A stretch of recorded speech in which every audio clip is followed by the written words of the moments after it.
Bismillahirrahmanirrahim. Viewers, today we have identified one of the very important subject, the subject which is, I think, need more attention, a subject which can help countries to come over their many problems like food insecurity, climate change crisis, poverty, like financial and development, financial needs, connectivity. So there are a number of things we can talk about.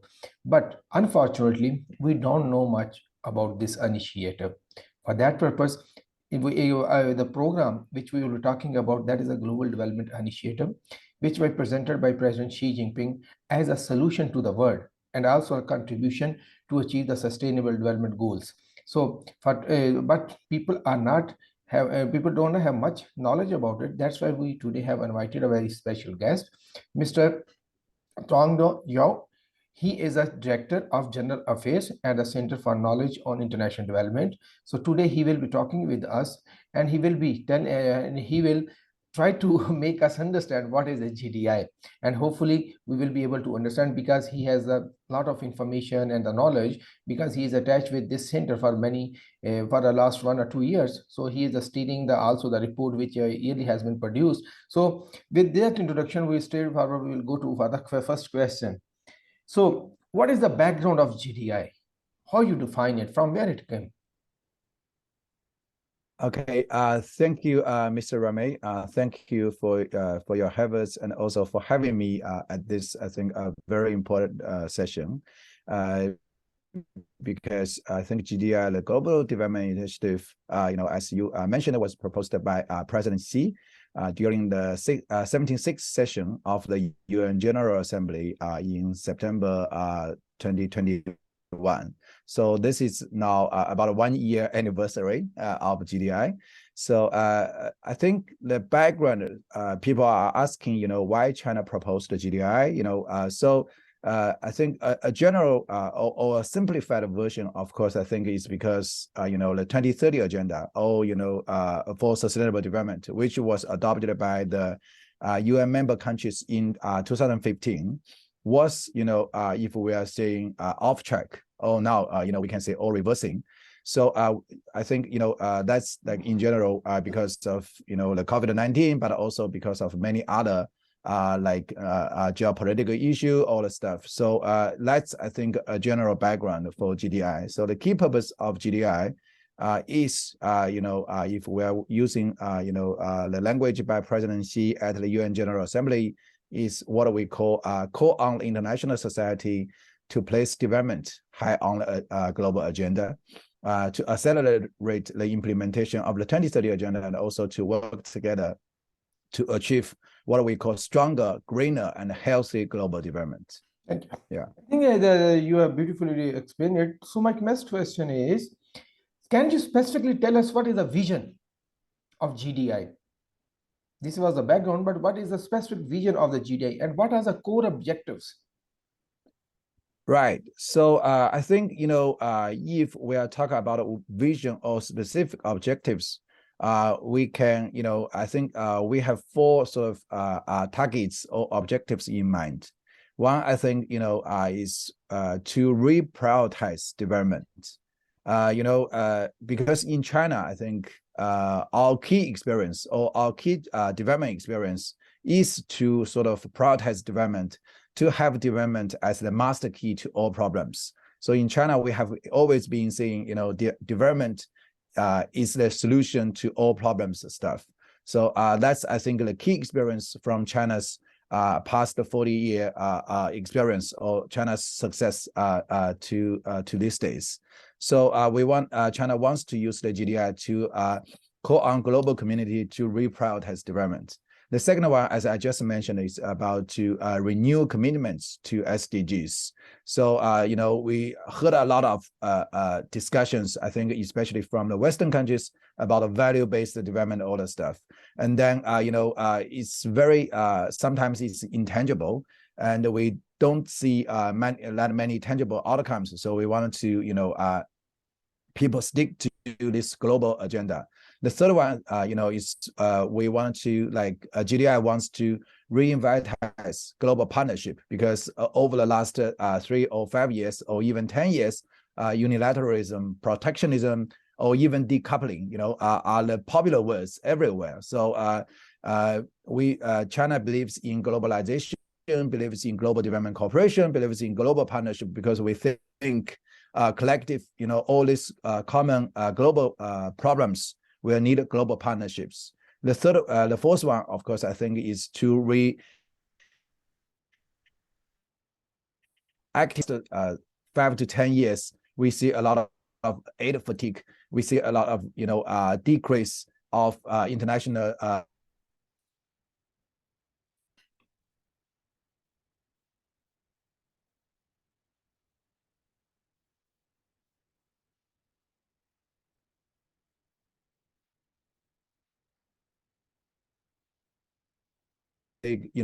if a vision or for GDI would be like different partners would come together to focus on the development issues, to pool their resources and their wisdom to solve all these common problems like we are facing today globally, including like climate change, poverty reduction, the area, we can talk about a little bit later. Okay, thank you. I think you have beautifully explained us what are the core objectives. I think that is a fundamental thing. We have to stick to the globalization, and we have to Yeah. help each other to grow, because if we are not helping each other, then there will be problems. So my next question is, okay, what is the institutional arrangement? So how the GDI secretariat is working, where you are the director for the general affairs? Yeah, I think even now it's like 1 year after the GDI, so GDI is still evolving. I think that's definitely one feature. But in terms of like institutional arrangement, it's the Ministry of Foreign Affairs, which is I think leading the initiative in all the government agencies. But like BRI, like China's implementation of the SDG, the 2030 agenda, many ministries join this. So I think that's like a simple version. And then China's aid agency, the China International Development Cooperation Agency, is also playing a major role in this, GDI initiative. Specifically, what we call the aid agency, CIDCA, is responsible for this global development and South-South cooperation assistance fund, which was mentioned by President Xi as a sort of major means to pour more resources into international development cooperation. And then the Ministry of Foreign Affairs, they are also being responsible for the Peace and the Development Fund, which is hosted by the UN Secretariat. So I think these two agencies are the key ones in this whole initiative, but all other ministries, related to the 8 priorities, including like CIKD, the institution I'm working in, we are providing a lot of policy suggestions, but we are also doing a lot of work in terms of knowledge sharing, in terms of building knowledge sharing platforms. I think the most important part which you described, the knowledge, that is very important, because if we know about what is GDI, so then we can, I think we can talk about other things. So knowledge is very important. And thank you for joining us. So my next question is, how you see, so the GDI can contribute to the sustainable development goals? Because that is very important. If you look at that sustainable development goals, we have a UN say that no one left behind. And when President Xi Jinping talk about GDI, he say no one should be left behind on the road of the development. So I see that both have very basic, fundamentally they are seem to me. But how you describe the linkages between both? Right. In GDI, I think we had mentioned the sort of 8 priority areas, right? Which include poverty reduction, food security, COVID-19 and the vaccines, financing for development, climate change and green development, industrialization, digital economy, and the connectivity in the new era. Some people are saying China wants to, replace the SDG or the 2030 agenda with these 8 priority areas, which we don't agree, because we think in many of the international development corporations, I think the current, maybe the global, has put more emphasis on some of the initiatives or the issues which actually the developing countries do not are not facing so urgently. Like poverty reduction is one key, is the goal one of SDG. But we may not see that many initiatives, in this area, including like industrialization, because in terms of China's development experience, in terms of many countries, experience, although industrialization is mentioned like in SDG Goal 9, but we do not see so many people are talking about this issue, in these days, especially from the traditional development donors. But from China's point of view, industrialization may be, a necessary way to shake off poverty, to become a more sort of developed country. So, these 8 areas, of course, are overlapping, and we, I think, are very closely linked with the SDGs. So and these are also based on a lot of discussions with many of the developing countries. So the GDI is more about identify some of the priority areas, and then to put more resources in these sort of key areas, and then to leverage them then to help accelerate the implementation of the 2030 agenda. Because we can all be frank, I think the 2030 agenda is facing a lot of challenges globally, and with 8 years left, I don't think we have that much confidence, to be frank, to the implementation of this agenda. So the GDI, I think will definitely bring a lot of new momentum into this. I think you are absolutely right. What I understand for your explanation is that GDI is designed to contribute to make SDG successful. So yeah, where is a gap of financial development assistance? So where is a gap where China can come forward and can help to bridge that gap? I think that is a very important thing. Thank you. And my last question for the today discussion, our discussion is, so you explain it. So there, Foreign Office is the leading institution for the GDI. So then you talked about SIDCA and other development agencies. So how different countries can join GDI? Is there any formal procedures to join the GDI? Or anybody can say, like one, I think the Friends of GDI group at the UN, I think more than 100 countries have there. So if they are like, if somebody want to have some assistance, how country can approach and how they can join the GDI? Right. So I think, GDI, I think maybe it's a little bit different from the Belt and Road Initiative, from the BRI. I know China and Pakistan signed, I think, the first sort of MOU on GDI, but I don't think like MOU mechanism is the one to sort of for countries to join this initiative. I think the group of friends in the UN is a key platform for countries to join this initiative, because through that platform, we can coordinate the development needs among developing countries.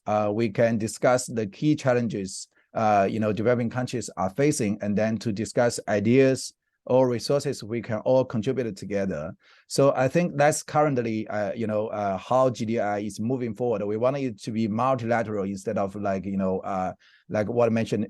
Many people would say in terms of BRI is like sort of bilateral, with sort of China in the center. We want GDI to be a multilateral initiative. We want the UN to contribute a lot of ideas or resources. We want different countries, different developing countries can come together and form the synergies instead of like China saying this should be done or that should be done.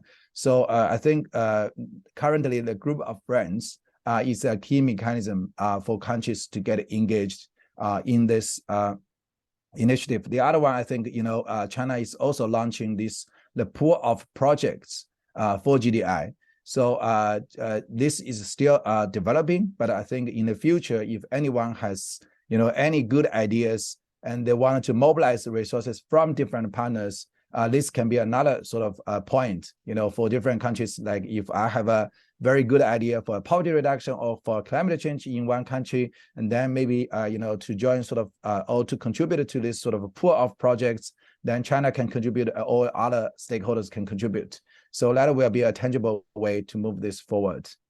That means so GDI will be open to the proposals. So ideas, it would not be like the stick. If you are coming between this or this, you will get funding. No. So GDI No. will be a different initiative. So where people can come up with their own ideas. So look, in according to our situation or our status of economy, we want this one. I think that is a very important, and I did not see any liberties, any other initiative. At least I did not see. If there is any, I did not see. For me, this is the first time I'm listening on that. So although you have explained everything very well, but on the you are here and we have left with the 4 minutes. So I just want to benefit from those 4 minutes. So we talked about the government, we talked about the hierarchy and the official. So I just want to ask one more question. So how the civil society organization, like the China has a different setup of the civil society organization, in the liberal economies they have a different setup. So are you planning to, and you are one of the knowledge hub, so are you planning to create any knowledge hub where you can engage civil society for knowledge sharing or creating the knowledge? Second, is there any options for the implementation in the civil society organization which can benefit directly from the funding to implement some project other countries? These are two questions, if you can tell us about, if you want. Right. Yeah. I mean, this is a very important question. I think, if you read carefully about from the speech of President Xi at June 24th, the high-level global development dialogue at the BRIC session. So at one point, he specifically mentioned China will work with different stakeholders, including the private sector, academia, and the civil society to sort of, push forward this initiative. I think, of course, involving civil society organizations or private or what we call nonprofit organizations domestically here in China, also those organizations from developing countries is a key direction or priority.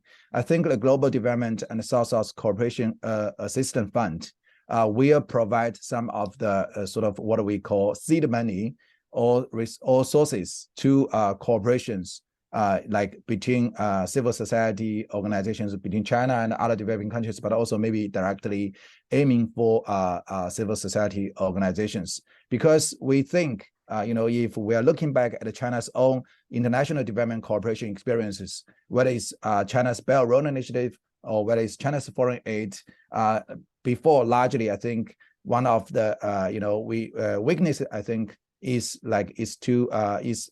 bilateral or between governments to governments. We definitely wanted to involve more stakeholders to benefit, as the GDI wants to, stick to this sort of people-centered approach. We want a GDI to benefit the population, the public more, to have more sort of tangible or demand-driven projects that can, have the public sort of to gain benefits from the different actions and the projects instead of the bigger ones. Okay, thank you. And I just want to mention we have also created a think tank network. You remember you are also there to present GDI. So we are also trying very good ones. So we are trying to create a knowledge hub. So where we can, I think there's the opportunity we can also look how we can contribute in your objective, because you are also right. Yeah, if I may, I think, I think the good part for civil society organizations, whether it's in other developing countries or in China, is to bring the very practical knowledge, the real on-the-ground solutions to all these different issues, because, the world is diversified, different countries are facing different issues. So I think, personally, I think civil society organizations is a very strong force in this. Sorry, just to compliment this. No. Thank you so much. I think you are specifically talking about the ideas which can be implemented. So it reminds me, one of my friend, he used to tell the story of his professor. He said, when I went to the college, university, so I gave an idea. So professor said, please look, you are thinking from here. I want you to think from here. So, right. So ideas which can be implemented, not out of word. Yes. So that is very important. And thank you so much. And with that, our interview will conclude now. And